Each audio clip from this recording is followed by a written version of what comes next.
Yo, it's Mel from Rap Rankings. To hear the full episode this clip comes from and all the other episodes, stop by raprankings.com or search Rap Rankings on your favorite podcast platform. Okay, so for our next track, we have our first of two guests today. It's a big, season finale. All right, Mel claims it's the series finale. We'll see about that. But listen, I'm moving on to bigger and better things. I just... we're gonna see about that. But on the season finale, we decided, it's that Carter 3, and we didn't get 3 guests because that's overkill, but we did get 2. And I would like to introduce a very personal, dear, close friend of mine, for real. A man who was there the night this album leaked and canceled our plans to listen to it. My God. So I would like to introduce my good friend, Chris Maggio. What's up, guys? Thank you for...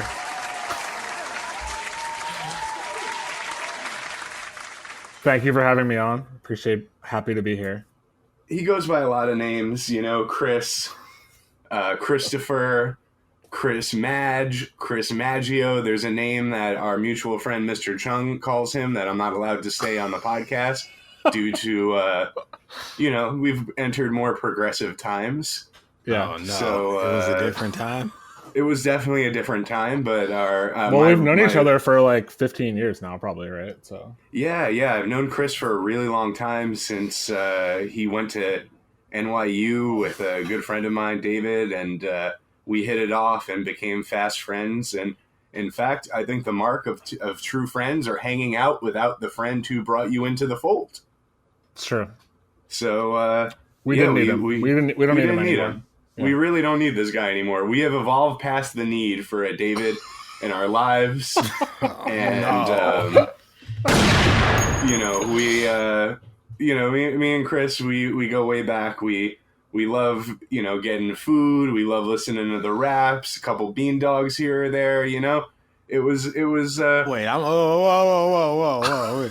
What is this bean dogs? This is new. I'm a food man. I've never heard of this. So what is this? Well, it's not quite. It's not this really is a little. This is more of an appetizer. This is more of a pre-food treat. Pre-food or post-food thing, Okay. Huh. A bean dog, Is this just like putting like baked beans in a hot dog bun or something? Oh, come on, man. I'm asking. I'm seriously asking. I'm talking about some big doinks, bro. Come on. Big doinks, big. Oh, are we talking about drugs? Yeah, we're talking about smoking smoking a couple bean dogs, homies. Okay, I can't believe Bean Dogs hasn't come up on this podcast before. I mean, that seems crazy to me. Yeah, we're in the finale of season 3. Perhaps the series finale. Well, according to this guy. But I think the show's going to continue on. I'm going to find a way regardless, and I'm not even 100% buying that he's leaving. I told you can continue without me. This is my big break. You're a documented liar, so no. we are not going to go there right now. And by the way, Chris has told me in private. We've just met, we talk off there, and he's said you're crazy for that drunken hot girls. Well, that's fine, Chris. Well, here's the thing. I'll have you Sorry, know this. I didn't mean to You're start. correct. I didn't mean to start meeting like this. I didn't mean to kick it off like No, this. it's okay. You're right. I'm crazy. This has been confirmed by doctors, therapists. Dr. Carter. Dr. Carter, as a matter of fact. He knows. He gave me a diagnosis way back in 2007 when I first met him. Yeah. So I'm crazy. So Chris, let's go back to the classic times. Let's go back in the day. Let's spin the record back a little bit. Do you remember being in my apartment the night that this came out when we were supposed to walk to the Sunnyside Theater to watch the Sex and the City sequel? Look at this guy. I mean, okay, let me start here.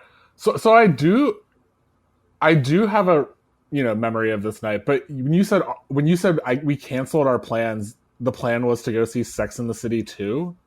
Yeah, that was our plan because the first one was such a riot. I mean, it was you know. I don't think I saw the first one.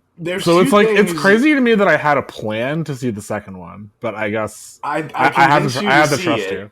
Okay. No, Chris, I convinced you to see it because you're a very persuasive person. So it's true. Sense. You know, listen, I'm the captain. You know, it's well known, well documented. But what ended up happening was, you know, this film, the Sex and the City Part 1 was such a riot. I'm telling you, this movie is, I don't think it's meant to be, but it's, you know, she gets left at the altar and it's in slow motion, starts crying. Like, there's so many funny things about that movie. This is one that's classic. Shoulda went triple. This is one that got canceled too, though, right? This film? At least one of them got canceled, I think. Well, no, what happened with this film was it was basically bankrolled by like the Arab Emirates or something like that. Yeah. Maybe like the Dubai or something, or Saudi Arabia or some shit like that. And it was basically a propaganda piece disguised as a Sex and the City movie. Right. Yeah, and I guess it was problematic as well. Like, you know, many people were upset about the depiction of Arabs in the film. I mean, we never saw it. To this day, I've never seen it because C3 leaked, you know? Yeah. And you just happened to be there. I think you had gotten off work and you took the train to Woodside and you got to my apartment and we were getting ready to take off to see Sex and the City Part 2. And then, you know, I think, you know, I'm not a deeply spiritual person, but I do believe that, you know, some higher power must have been looking out for us that night. Yeah, I mean, there's no doubt that it altered the course of both our lives. That sort of fork in the road, you know? Absolutely. Where would we be right now if we just went to see Sex and the City? Sex and the City 2 instead, yeah. Yeah, great question. It could have been the moment that destroyed the friendship, honestly. Yeah, I mean, we probably would have argued over it. Which I don't know how much we argued over Carter 3. I think we probably have similar feelings about it. I think we were on board with Carter 3. We were in the same boat when this came out, for sure. Mm-hmm. Mel, how old were you when Carter 3 came out? Me? Mel. Oh, Mel. No, not you. Me. Mel. The same person. I know basically how old you are, Lyle. It's fine. Yeah, I was 14. Okay. Actually. Okay. Yeah. So you like remember it pretty well too? Oh yeah. Listen. Okay. I mean, I talked about it at the top of the show, probably at this point. Spoiler. We've recorded these guest spots before the rest of the show, folks. So I say I probably talked about it. Sorry, I didn't mean to expose a content. Oh no, you're good. I say this like every guest spot. You're good. But we're very transparent with our audience, you know? Yes. That's why they love us and give us money. Yeah, I remember the day because the second it leaked, I wasn't supposed to be listening to explicit rap music at the time. In fact, my dad and I, we was especially tense dynamic because I had decided, because of Dr. Carter himself, that I was going to start rapping. I was going to pursue a career in the medical field. But what happened was he found the explicit raps. He made me shred them in a paper shredder, sheet by sheet. I had a mental breakdown. Wait, he shredded your raps that you wrote down? He made me shred my raps. He made you shred your raps. Wow. Yes, by hand. all of my work I had to destroy it. Truly diabolical, but I felt listen, he knew those raps weren't hitting. Yeah, sure. The quality of the raps were bad. I mean, it wasn't about the content. It was the quality. Yeah, he was reading them and he's like, "My son's a whack rapper. This can't be." Well, I mean, it's good that Dr. Carter came out so you could, diagnose and treat whack rapping in a way that you couldn't before. So if you or someone in your family is suffering from, from whack raps, that is basically the vibe of the song. That's basically what happens in the song. But I was 14. I ran to the bathroom to listen to the leak because I knew there he wouldn't catch me listening to explicit music. So like usually kids that age, they run to the bathroom to touch themselves. I was running to the bathroom to listen to Lil Wayne albums. and also to touch myself. But you know, like it's so that was both at my, the same time, perhaps. Ooh, Lil Wayne. Ooh, Lil Wayne. Lil Wayne. So good.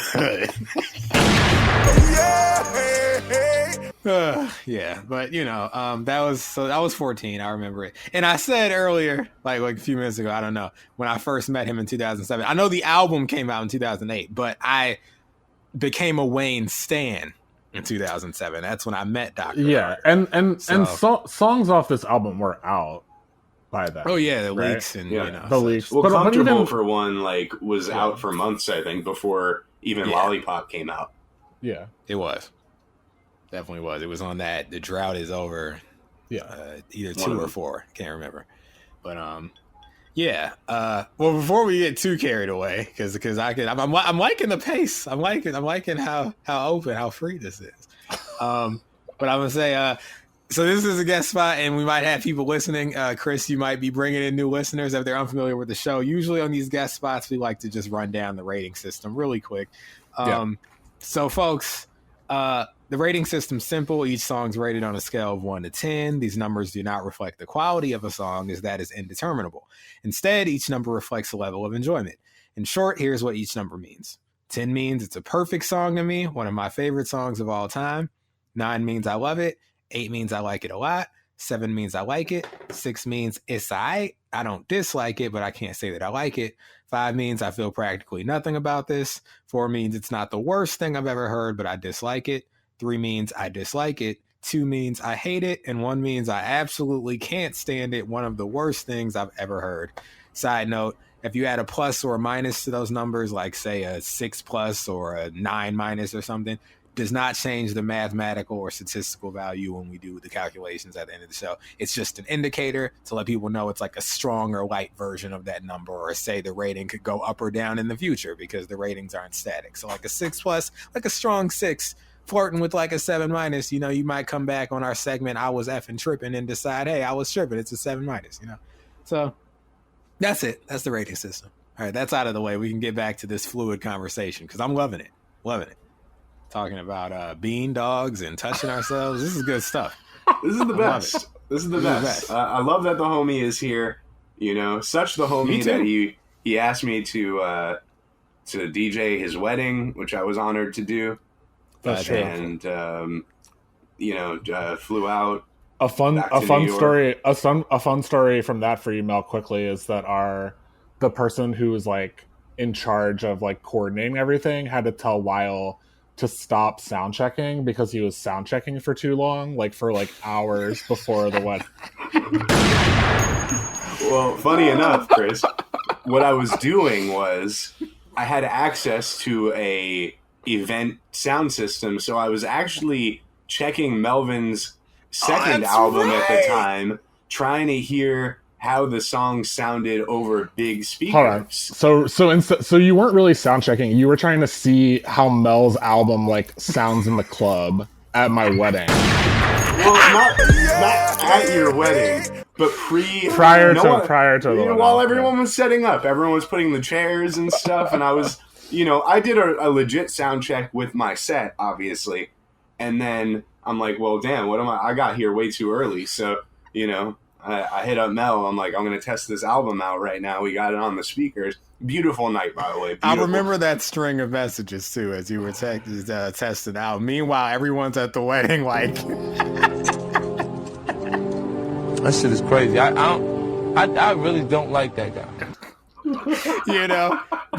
New little details like appear to me like out of that night of stuff I didn't know about, and this is fully a new one, so I'm really excited about this, and I'm excited to share it with my wife.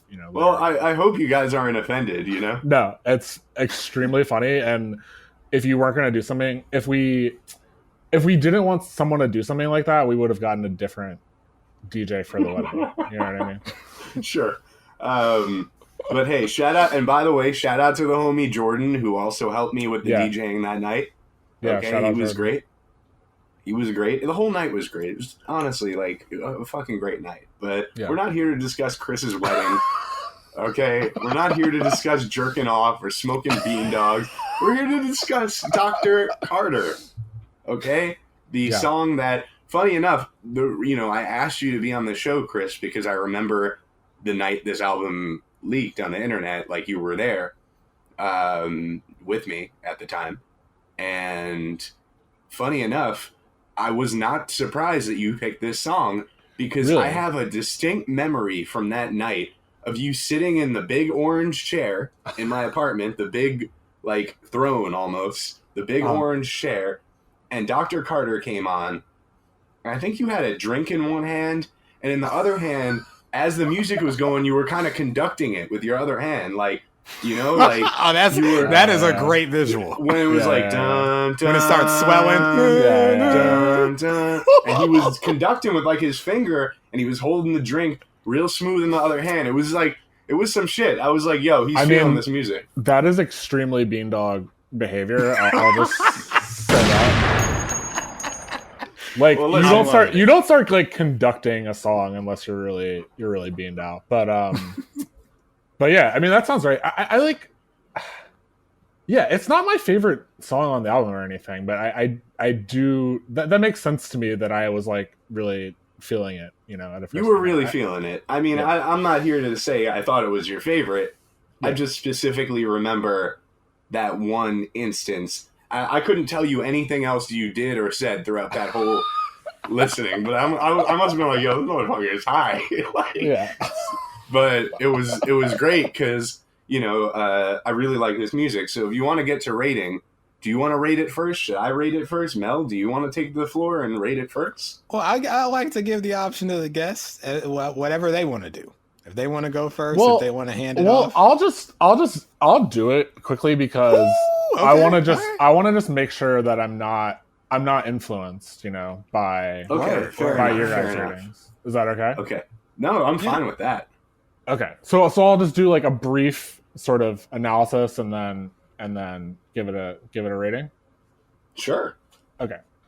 Yeah. So I took some notes down while I was like listening, and I was just thinking, okay, yeah. I mean, I kind of said this already, but like, it's like a Whack MC's track, right? And like, that's not really what I think of Lil Wayne as. You know what I mean? Like, I mean, he's always, he's definitely like talking about how like good he is at rapping, you know what I mean? Like, and he says like, I'm the best rapper alive a bunch on this album, but he's not involved in, it's a very like old, like sort of older school like idea. Yeah, the whole sucker MCs sort of exactly. thing. Yeah, exactly.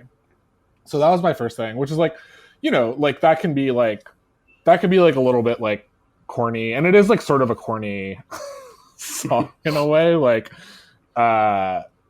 like sort of like the interludes where he's like talking to the nurse and stuff, it's a little bit, but that said, it's like it's a really good beat. It like has that like progression that was sort of like being described when I was doing my conducting. It like sort of builds up. Obviously, like there's a more sort of obvious song where it like is on this album where it's like building up. I won't spoil that, but sort of like the progression and the build up is like definitely a part of it that is sort of notable. And yeah, I was thinking to myself also that it's like a really like it's the most like low key Swiss Beats track I could ever think of. Right? I was shocked to find out it was. Yeah, Swiss. I don't think I would remember who made the beat, but I was like, oh, this is extremely mellow for Swiss Beats, who especially, I mean, at that time was just like horns and horns and horns. Oh, he's bombastic. I mean, not to interrupt, but there's like I saw a video on the internet of it was how they're always doing meme formats and stuff on Twitter, but it was like a few weeks ago, one of the formats was like who or what is like not a war criminal, but it feels like they are. And someone posted like a video of like Swizz Beats at like the very first verses. Oh yeah, or something. Like going, and he's going like spinning way too much on the MP, right? Doing the most, like doing scratches with like his nose. And like so like Swizz, very, very war criminal-esque beats, doing things he's not chaotic beats, not supposed to be doing. So yeah, this is I have a memory which I like can't place exactly what it was. Like maybe I was just like watching on MTV or something, but it's like DMX like performing and like getting really mad at Swiss Beats for him like probably for him doing too much, right? Like probably for him like stepping on whatever DMX is trying to do. I just like I feel like he like kind of annoyed. I feel like he kind of annoyed a lot of people, right? I mean, hey, yo, dog, I need you to calm the down. You know, like I can Showtime. Yeah, you know, he's hyperactive. You know, he's hyperactive. I like Swizz, although he said something so stupid recently that like I feel the need to no longer defend him. What did he say? You talking about the plane? The plane. Yeah, the plane. You were like, you know, he told Drake he was gonna. No, that's your thing with Drake. Okay, I'm not thinking about Drake every day. Okay. All right. Yo, this is crazy. Speaking of Drake, I just got a notification because you know I'm no longer an Aubrey's angel, but I still get updates. It's like the president. You stop being the president, but they still give you security briefings. Yeah, so like, sure. What's going on? I just got a message live report here on Rab in the middle of the guest spot. Drake says, I was planning to release my album this month, but between surgery and rehab, my energy has been dedicated to recovery. I'm blessed to be back on my feet, feeling great and focused on the album, but CLB won't be dropping in January. I'm looking forward to sharing it with you all in 2021. There it is, breaking news right there. It's what I've been telling Mel. It's what I've been telling everyone for years now. I mean, if not months. Moulz called it. I think I know what actually happened. That's a rap ranking. That's a rap ranking exclusive.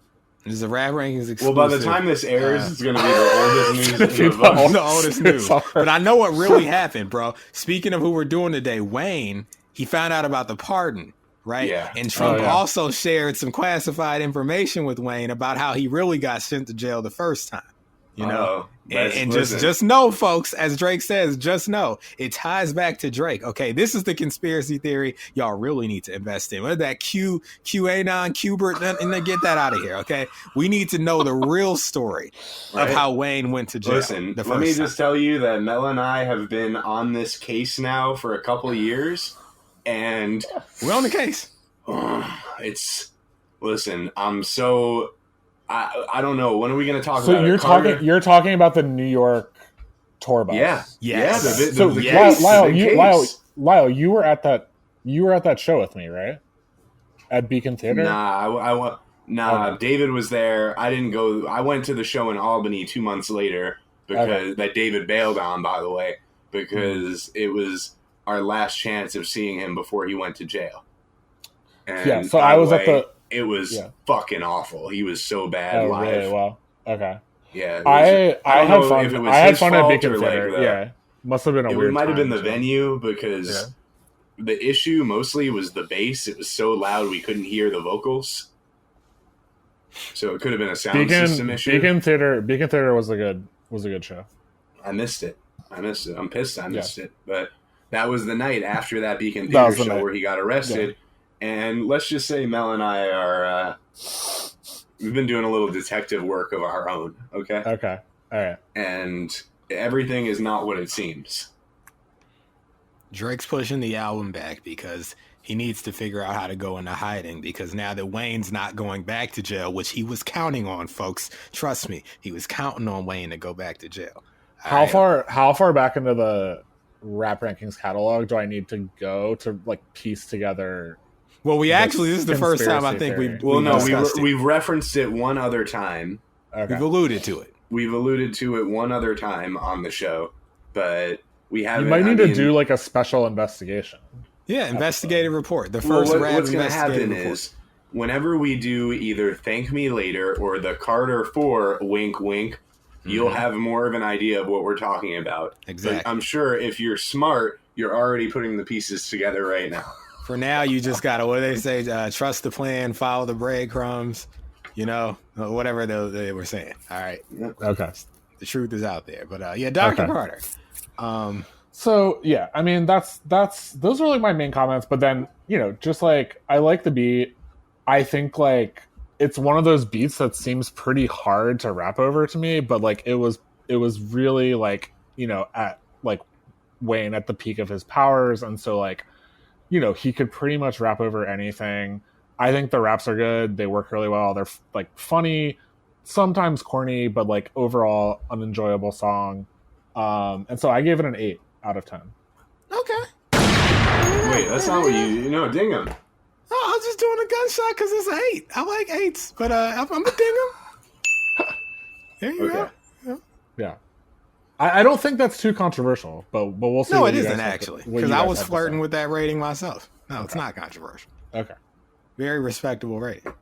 All right. Well, who wants to go next? Should I go? You can go next. Well, shit. If that's the case, then I'll just go ahead and say "Ding Me, Baby." I give this one an 8-. Wow.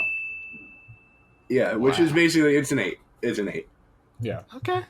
Light 8. I don't think. Still Yeah. an 8. I mean, I could have gone anywhere between 7.5 and 8.5. I think. Now let me So explain. I kind of settled in the middle, but yeah. So I gave this an 8- because the first time I heard it, I was pretty awestruck by it because it sounds still to this day like unlike any other song in Wayne's catalog. I've never really heard him rap on like a jazz sort of sample like this. So whenever an artist does something that's like so, you know, to the left of what I expect from them, my ears will perk up because it's like, oh wow, like this is either going to be a huge outlier in their catalog or it's going to be a sign of a new thing that he's going to start doing a lot. So it's exciting, you know, it's like Wayne showing another facet of himself. I think it ended up being an outlier, right? Yeah, I mean, I think ultimately it did because there are songs here or there where I could say like, you know, he jumped on the Renaissance Rap remix by Q-Tip and Raekwon's on there and like a few other people, Busta, but you know, Wayne's on there and it's like boom bappy, and I think Jay Dilla had something to do with the production or the co-production. But be that as it may, it's like it's not that he never hopped on like another boom bap type beat, but I don't consider this a boom bap beat. In fact, I consider this like, you know, because of the fact that the David Axelrod sample Holy Thursday, which is used prominently in the music here, you know, is barely touched. All Swizz Beatz did was loop up a few portions of the record and then put in, you know, some sound effects during the lighter parts of the record. So, you know, he didn't do a whole lot on a beat making, from like a beat making point of view, but sometimes I think like less is more, you know? Because I didn't know that David Axelrod sample prior to hearing Dr. Carter. Yeah, I think that's what I meant when I'm like, oh, this seems like kind of hard to rap over, is that they didn't like make it ready made. Well, yeah, there's no like traditional beat, drum pattern on it. I mean, exactly. Yeah. You know, nowadays it's almost more commonplace because of your Rock Marcianos and your Griseldas and stuff that like, you know, you hear these drumless beats are more prominent, but this isn't a drumless beat. There's drums in it, but the drums come from the original sample. There's no programmed drums. You know, Swizz barely even pitched the sample up, you know, so they leave it pretty basic. But I think it's a really nice piece of music. And I like, you know, those interstitials with the nurse. I know you were saying they were corny, but I just take the song as like a total outlier in Wayne's catalog on this album, and I appreciate it because of that. And, you know, I think that Wayne himself, he kind of leans into the concept, like, you know, the way he interacts with the nurse, the way he delivers his verses, and of course some of the things he says, like Dr. Kanye West is one of the brightest. Well, I thoroughly disagree with you there, sir, but... You know, everyone got like an honorific doctor title, like in the song. Like he's bestowing, like a title on the producers. Listen, let me tell you about Dr. Kanye West. Okay, he's being investigated for malpractice. So, yeah. Okay, Dr. Kanye West has violated the Hippocratic Oath. He's disgraced the entire medical community. But this is an old song, so we're not going to hold... You know, sometimes doctors, they seem good until, that one bad surgery. He went mad, right? It was a bad. Oh no, bro. Unintentional bars, I think, from you there. But wow, those were diss bars. Wow. I'm not gonna even hit any sound effects. That was crazy, bro. Let me just say, I'm not here to disrespect anyone's. As a man with a dead mother, I'm absolutely not here. No, I know Moulz didn't mean that, but those were crazy bars. All right, just got off. It's Dr. Carter. We're talking. You know what I mean? Listen, don't twist me up like that. I didn't twist you up. I'm a rapper. I'm Corey Elms. As you all know. No, you're not. I'm on my way out of the show. You're Melvin Birch. You're not out of the show. I'm out of the show. They gave me the deal. What do you want? But yeah, so Moulz didn't mean any disrespect by that. But of course, obviously, rest in peace to Donda West. But yeah, Kanye, bad doctor. Sometimes doctors go mad. They start experimenting when they're not supposed to be doing things. They start stealing brains. Look at Dr. Frankenstein. Look what happened with him. All right, Dr. Frankenstein. Doctors. He made a freaking monster, lost control over it, and then everybody told the whole village, let's burn down the monster. No, we'll burn down you. You made the monster. Yeah, we'll burn down you. Exactly. There's just so many bad doctors. The doctor, was that man House? Dr. Drew. Dr. Drew. Dr. Drew. Dr. Drew's fucked up. Trump's doctor. He's a real fucking. Who's that? He just died, but he was like. Who's that? Dr. Mario. I can't remember his name, but yeah, probably Dr. Mario. Okay. Only what about Dr. Miami? You're a Drake fan, Mel. You know about him. Hey, relax. We know he has body dysmorphia. Don't be like that, okay? Now, here's the thing. I know some doctors I like to shout out real quick. My man, the homie, Dr. Kevorkian. Shout out to him. Dr. Jill Biden. Shout out to Dr. Jill Biden. Absolutely. Big day for her. We're recording this on January 20th right now. So. What do we got going on over here? Oh man, I just missed a call from the David. I was gonna put him on I was gonna put him on speaker, Chris. Shout out to David. Shout out to the David. Everything I've heard about him, he seems like an excellent man. So yeah, shout out to him. Not to be confused with David, who's really, that guy. He's in Dr. West territory. Okay. Wow. He might be the Dr. West of lawyers. Well, no comment. I don't know this, David. Listen, we're just ribbing on the square, but man.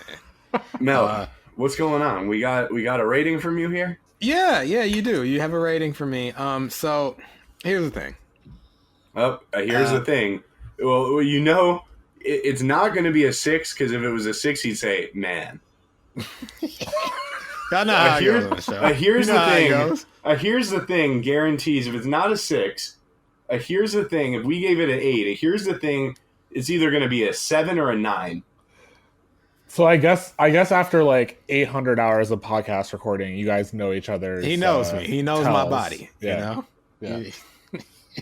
He knows how Mel.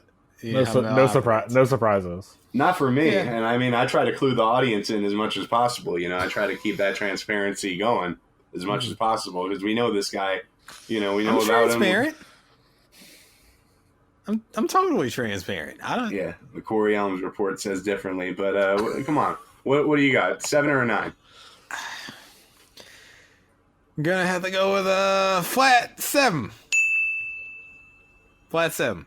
Yeah, it's a 7. I think that's fair. Yeah, I'm not mad at that. I'm fine with that. Here's the thing about Dr. Carter.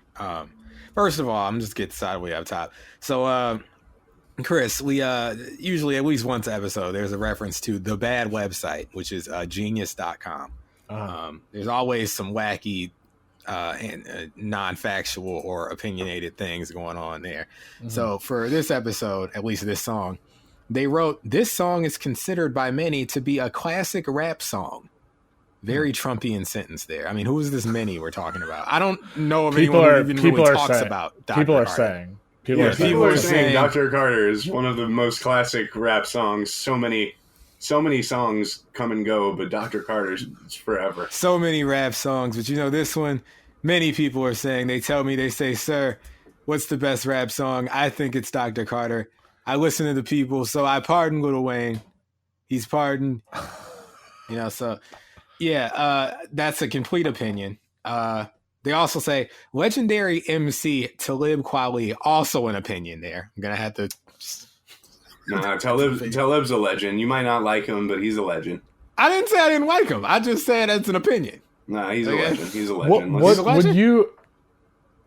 Even if you agree that the song's an 8, I wouldn't say it's a classic song. I mean, I guess I don't know. Not a classic. I mean, I don't know. It's not even crossed my mind as a classic. I would say Wayne. I mean, maybe there's no good. You know, on Rebirth, it's like all rock, and he was making like a lot of rock tinge stuff at that time. That's not an outlier. Wayne has a lot of rock sounding stuff in his catalog. This is an outlier. So like, there are a couple records in Wayne's catalog that I truly feel are, like deserve some respect and distinction on that basis. Yeah. However, I wouldn't put them in the upper tier. They're like tier B or tier C still, but we're talking Lil Wayne. I mean, tier B and tier C for Lil Wayne is still, still good stuff. Not to overstep my bounds, but I mean, there's like 3 10s on this album. And to me, is that right? And there's like 3 10s on this album, 2 or 3 10s on this album. There's a not, it's not even close to the best song on the album, in my opinion. And I don't think anyone, and I don't think anyone would say. I mean, do you think? I mean, who would say it's the best song on the album? Apparently, many. I wouldn't. Whoever but, many but is. I'll say this. I will say this. I don't give any song on this album a 9 or a 10. Really? Okay. Yeah, I don't. Wow. I'm kind of surprised by that. I don't give. I mean, 10s are so. I've only given out, I think, 3 10s in my whole history on this show. What is your top song on this album? Or is that? I guess that's a spoiler. That would be a major. That would be a major spoiler. I'm sorry. Because I'll have to listen. Too early on. We're too early on into the review right now. I'm sorry. I'll have to listen. 6 months from now to find out, I guess. Is that a joke about the length of the show? Also, Mel, I think your Trump impression is really gonna hit 6 months from now too. So, no, it's not about the length. It's not about the length. Rap rankings in prison, So. It's not about the length of the show. It's just I don't know when it's coming out, so we'll see. What do you mean? It's coming out next week. All right. Well, I look forward to hearing what your favorite song on the album is. Then. I thought you were making a joke that it takes 6 months to listen to one episode of the show. I mean, that would be good. Yeah, that would have been better. Yeah, I'm retconning. That was what I was saying. Okay. Folks, take as long as you need. That's just as long as you listen. Yeah. So you give it a flat 7, Mel. Yeah. To finish what I was saying, they said legendary MC Talib Kweli called it, quote, one of the greatest rap songs he ever heard, and used it to defend Wayne against all of the mocking and insulting he receives. So a lot of lies and opinions in this Genius blurb here, but we're not here to talk about Genius. We're here to talk about us, and Wayne, Dr. Carter. So musically, I think you guys covered it. Surprise Swizz did it. I love the escalation as the concept develops from verse to verse. How the strings come in and the it starts pretty jazzy. It's good stuff. It's good stuff, and there's great sound design too. Of course, I think with the doctor portions. Here's what works for me. So Wayne is a natural showman. Yeah, it seems, and he definitely takes it to a level that I guess the word you use, outlier. Yeah, he's playing a role here, which is like something I'm used to him just being charismatic in just a natural sense. Here, he's like, oh, he's Dr. Carter. He's put the scrubs on. He has the scalpel, whatever. Scalpel, yeah. He's doing what he has to do. Now, here's why it's just a flat 7 for me. Mm-hmm.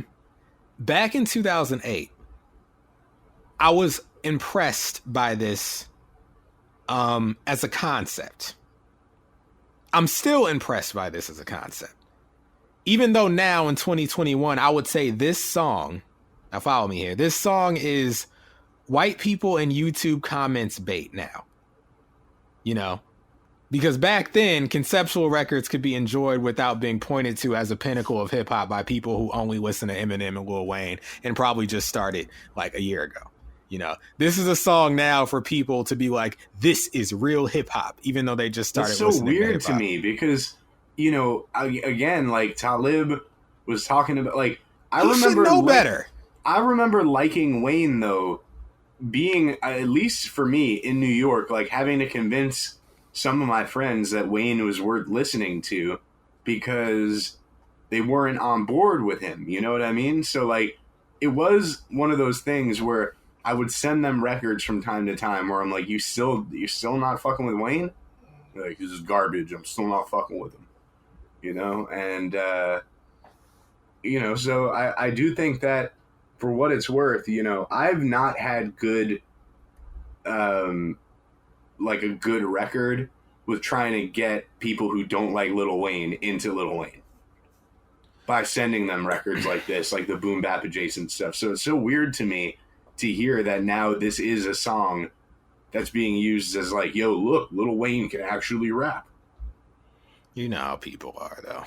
It's like I said, Wayne got the rub from doing records with Eminem to where like they kind of share a fan base now. But there are songs where Wayne, like, I mean, yeah, this song would appeal, I would say, to like someone, I'd say with like, who likes the more sample-based boom bap sort of rap.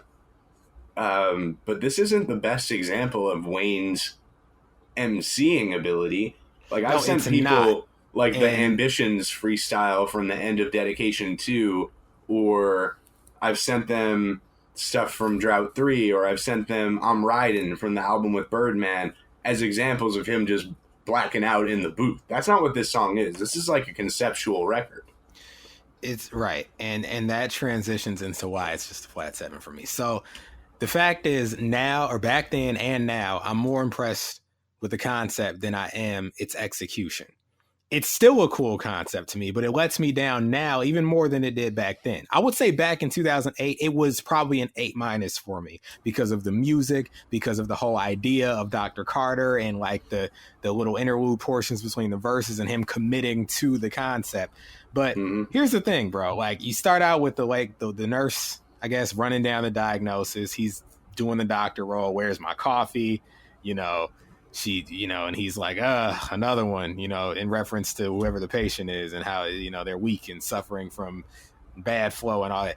Right. And you hear like the heart monitor and the ventilators going. Good sound design. Like I was saying, you know, but then he starts rapping. And he's like, all right, let me put my gloves on and my scrubs on. Dr. Carter to the rescue. Excuse me if I'm late like a thief. It takes time to be this great. So just wait. Style's a disgrace. Your rhymes are 5th place and I'm just grace. 1 uno ace. And I'm trying to make your heart beat like cake. But you're sweet like cake. Boom, boom. Now, here's the thing. That little drum breakdown right there, though? Yeah. Yeah, the drum breakdown.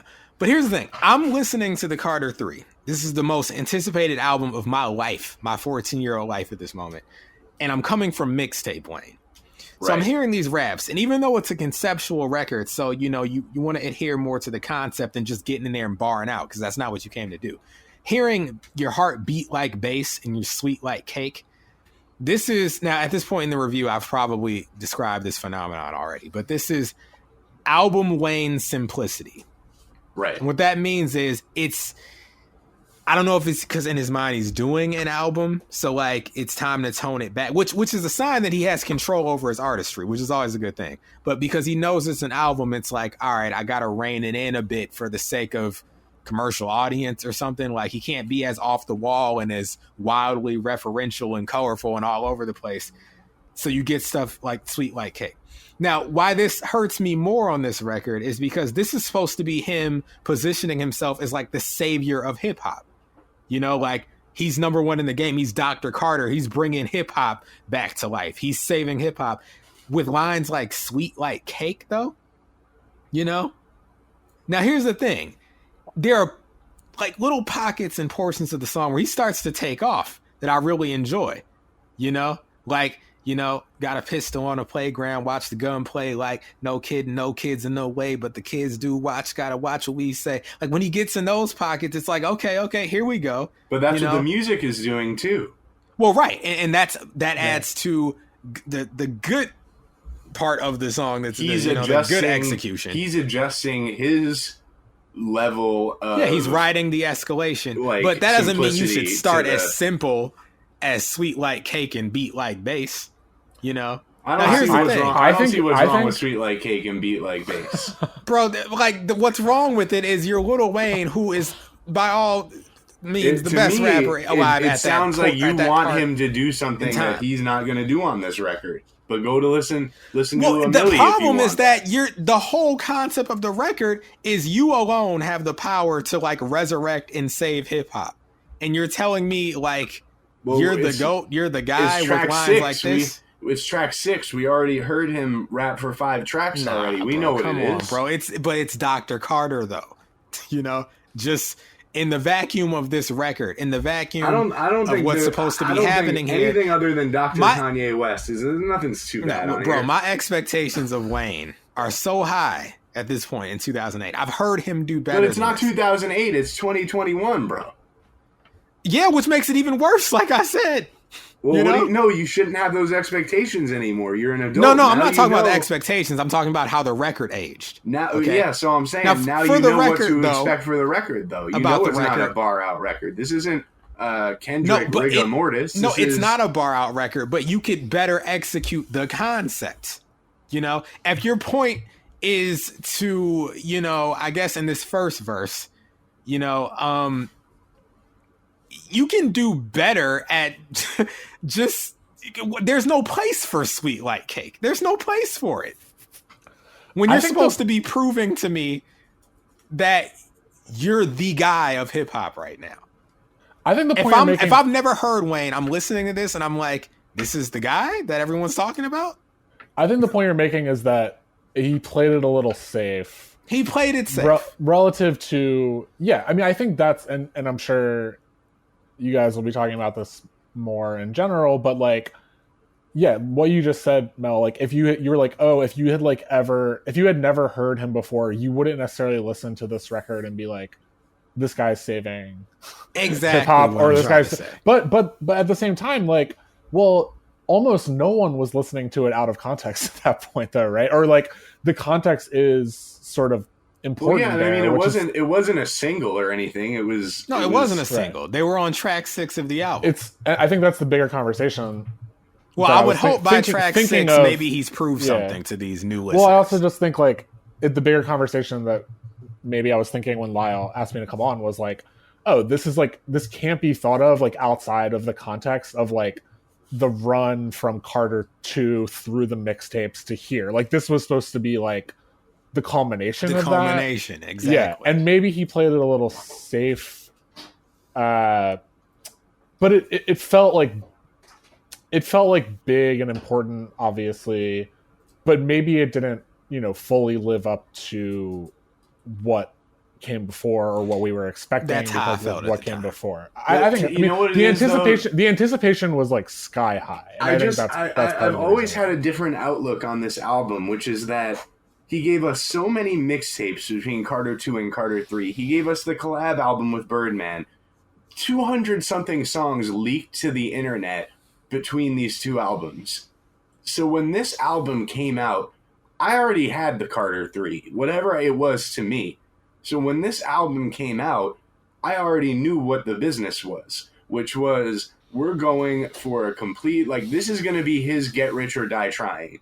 This is going to be that commercially driven project where him or his label or his management, they're going to pick the songs that they think are going to hit the most, like the widest range of audiences basically, and that are going to do the best commercially.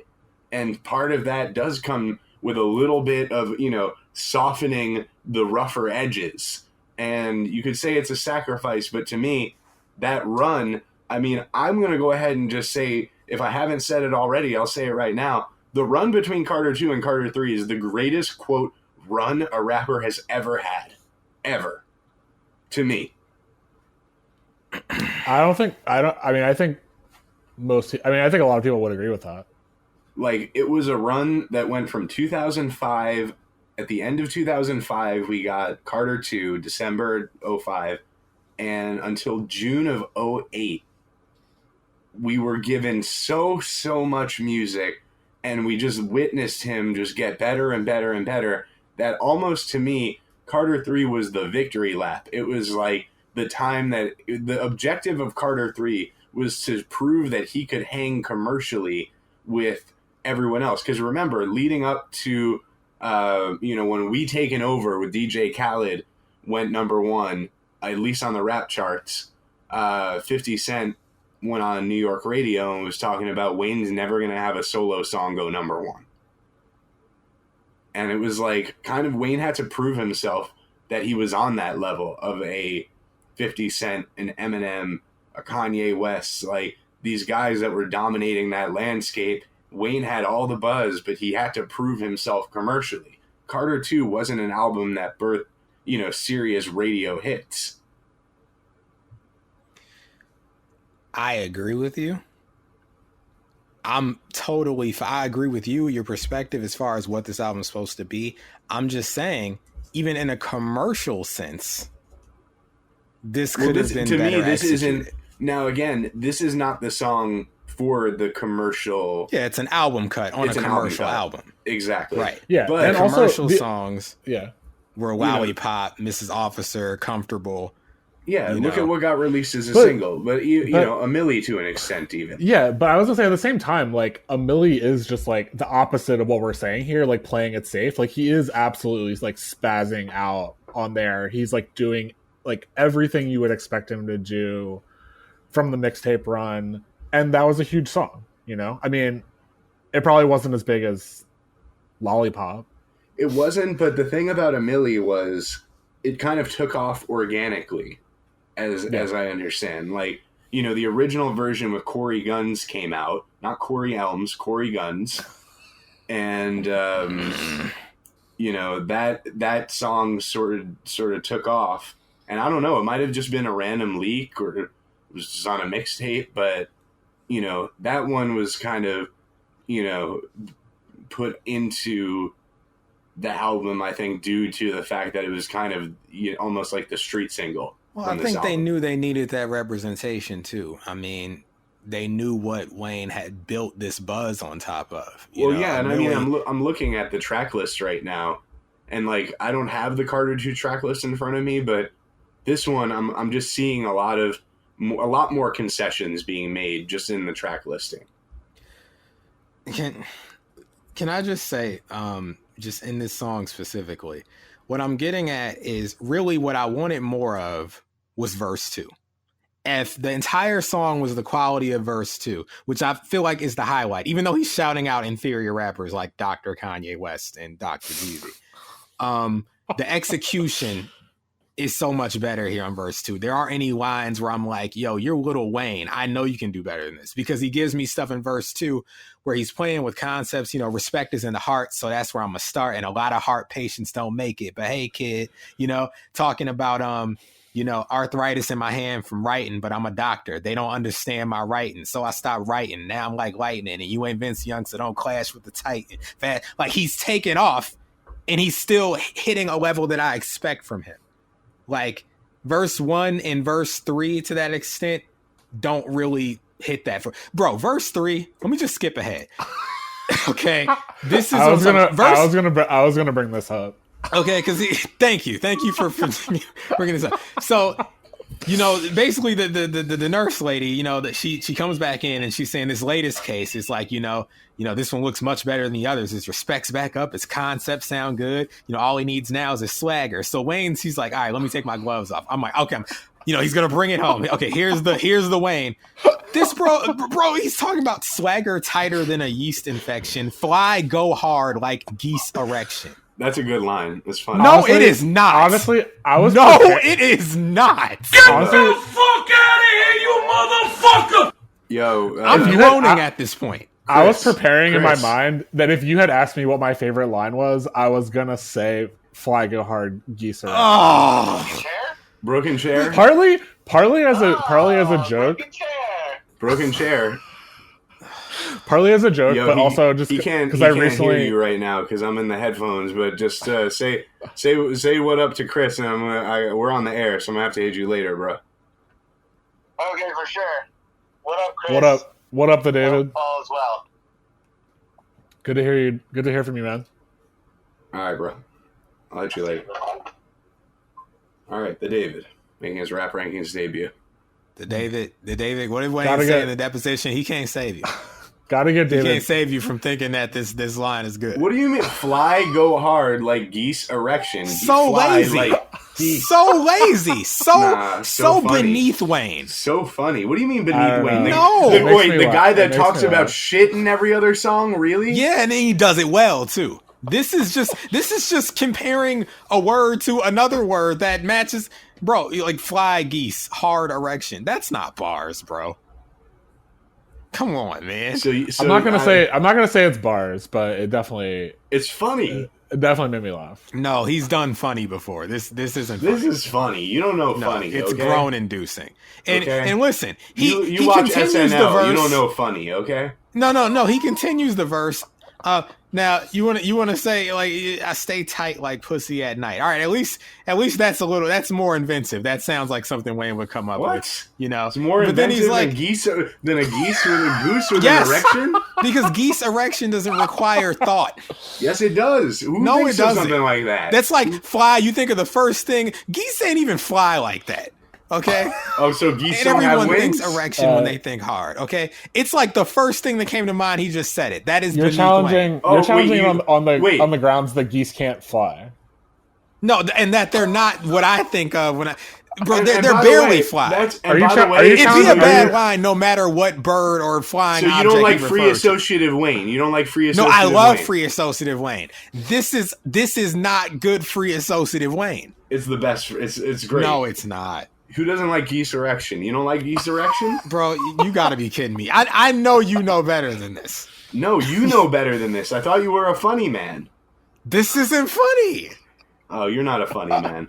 This is ridiculous. And then he talking about too paid to freestyle, had to say it twice. Swagger so nice. I'm just like, why is he wasting bars? This is not the man I fell in love with. You know, he's just, come on. You know, but he finally starts to get it together towards the end of the verse. Wait, as I put the light down his throat, I can only see flow. His blood starting to flow, his lungs starting to grow. This one's starting to show strong signs of life. Where's the stitches? Here's a knife. Smack his face, his eyes open. I reply, what a night. Welcome back, hip hop. I saved your life. And I'm like, you ended the song perfectly for the concept. But everything before it, it's like, no, it's a miracle. No, you didn't save hip hop's life. Okay, they had like one of those, like they were in a coma and like they heard a voice call out to them and they just willed themselves back. Come on. No, you did not save hip hop's life, Wayne. Not because you're incapable, because you're more than capable, and that's why I can only give this a flat 7. Honestly, I couldn't ask for more from my appearance than you guys arguing over this geese erection line. I've never liked it. That is really didn't like it at 14. Don't like it at 27. I've been this is bad. This is I've been pro geese erection for at least 12, 13 years now. It's a bad line, bro. I'm one of the biggest geese erection guys in the biz. I hate to hear it. Shout out Untitled Goose Game. That game's awesome. Untitled Goose Game. It's a hit. It's an indie game. Chris, you got Switch? No, I played it at my friend's house though. Okay, you got it. Listen, I know you're not for the capitalism, but you got to get Switch, bro. You got to get Switch. And speaking of which, what an unnamed person told you something today. Before we get out of here, an unnamed person told you something today that Mel and I found very funny. Do you want to?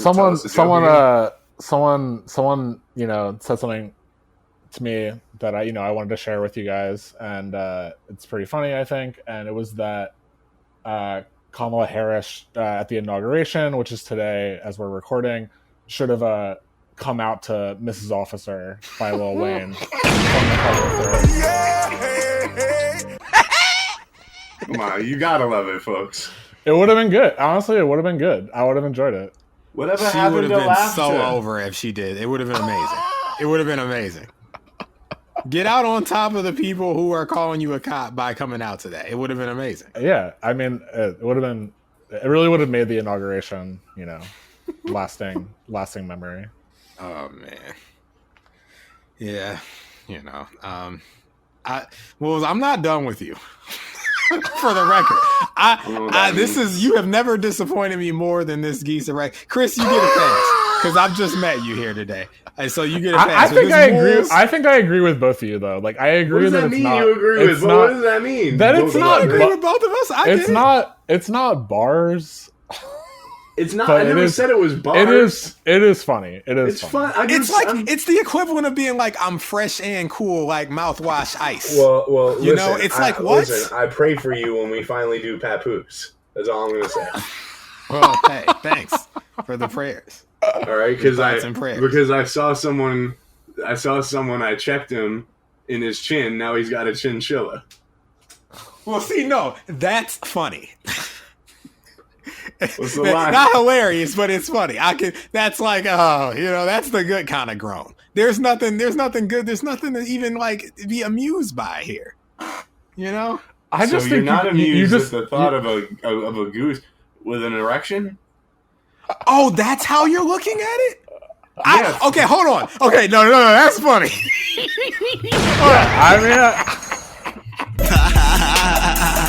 What do you think of it? I saw it as two separate things. So No, now you see how I could agree and disagree with you. I agree with you both. No, you just completely changed the concept now. No, because it's like a dog erection, a horse erection. There's a geese erection. So like fly go hard like a goose's erection. Yeah, like a goose with an erection. No, that's great. It's no, hilarious. I heard it. Hold on. I heard it as like it's like a comma between them, like geese erection, like two separate things. Oh, so you just didn't understand the joke. I guess not. Wheezy, you've done it again. Wow. You've done Honestly, it again. I said that this couldn't have gone better by you two arguing about this line, but the fact that during this time we brought Mel around. This is the beauty of Rap Rankings. I mean, what a beautiful. This is why we do what we do. What a beautiful moment. Listen, I will end with this. If you don't like the line, folks out there listening, if you don't like the line "Fly go hard like geese erection," And you ain't black. and that's all I gotta say. Fair enough. Well, Chris, before we go, do you have anything to plug? Do you want people to find you on social media? Would you rather they not find you? You can find me at Chris J Maggio on social media, and I don't really have anything to plug, but you can follow me there, and maybe that'll be fun for you. But I don't have anything to plug right now. But I'm happy. Okay. Thank you again for having me. I appreciate it. Well, thank you for coming on. We'd love to have you on again right here on Rap Rankings. Yo, it's Mel from Rap Rankings. To hear the full episode this clip comes from and all the other episodes, stop by raprankings.com or search Rap Rankings on your favorite podcast platform.